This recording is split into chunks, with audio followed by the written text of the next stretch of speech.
Hi, next up we got something a little bit different. This phone was from Russia. It's a TAK-64, dated 1988. There's also got another number, OTK number 53. And this phone was used, as far as I know, on board a ship. The handset's got additional attachments to it that holds it on to the wrist. So like so, that actually clips in and holds the receiver on. It takes a little bit of gentle pressure to remove it, like so. So if the ship was on rough water, then it would hold on there. Turn it back over. Show the dial. The dial's nothing extra special. Try and show it more clearly. It's got a cover on it, but I'm not going to take that off. There's your dial. Nice smooth dial. Number of wires going to it is 4. So it's like our one, 4 wires going in. Now, inside was a diagram. It was wrapped, it was folded up and stuck under that circuit board. Show you it, have a little look at it. It's always handy if you need that diagram. We've got it. The top part of the diagram, it's got the number TAK-64, TAK-64. I must get my eyes all sorted out. The rest of it there. And also, this was probably used as an export version, because on this phone you've got your colours in the various languages. You've got Russian, English, French, Spanish and German, which is an added interest to it. Let's have a look at the actual chassis mounting on the stuff. You can see these were made fairly high standard, which indicates to me that they were a bit special. You've got your nice set of terminals there. Your cables are well pressed down. I imagine they'd be original because there's a spot of paint on the screws to hold them down. So it was all made for protection against vibration. Even the components inside the phone have got screws that have been painted down. This is your cradle operations.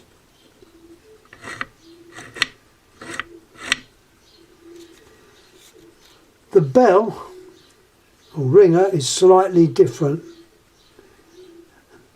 When I first saw that, I thought, oh, is it a DC bell? But I don't think it is, and the diagram definitely shows it as an AC bell and going through a capacitor.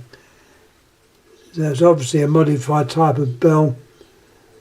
I won't take the gong off, but inside there'll be a little rod that strikes the gong to the frequency of the bell. Transformer, your anti-side tone transformer there. That looks quite antiquated, well made. And that has been painted, or the screws have doctored paint on it. The actual capacitor That looks a really old one. Let's see what it's got on the side. Got something writing on the side.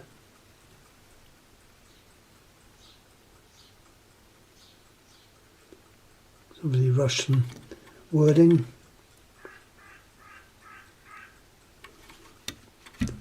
And you've got another little circuit board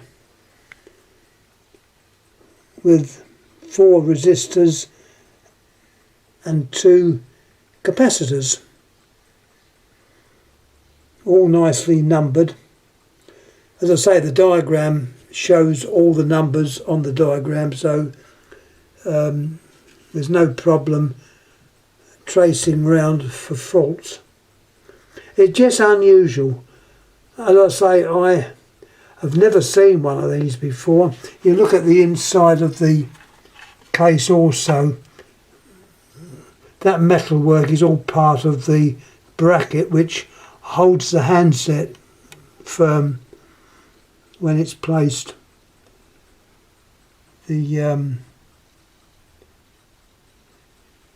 actual fixings to the cover and the base are quite good. It looks like they're seated onto a little nut.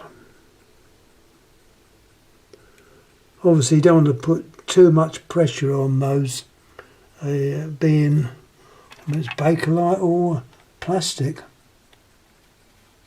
It looks a bit like Bakelite, but it could well be plastic.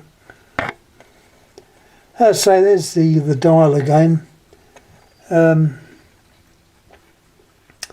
There's a number on there, or a date, 1987. Let's see the date there, 1987. So it's not too old.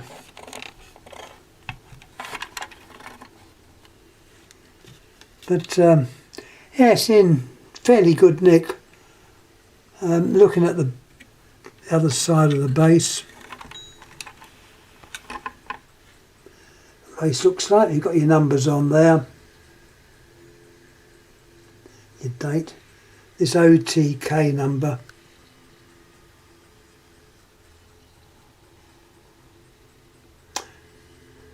Not too bad.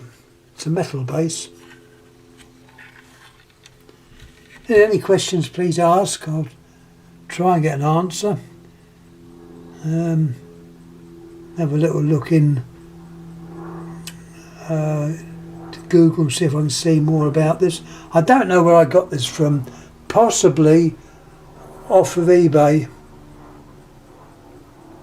And it was a few years ago.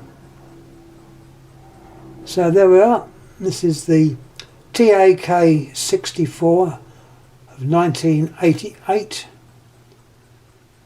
Ship's phone. I imagine it's a ship's phone. It's, you know, the only thing I can think of where phones are used, and this would certainly prevent the handset from dropping off in rough weather. Anyhow, thanks again for watching, and we'll pop this one up. Thank you.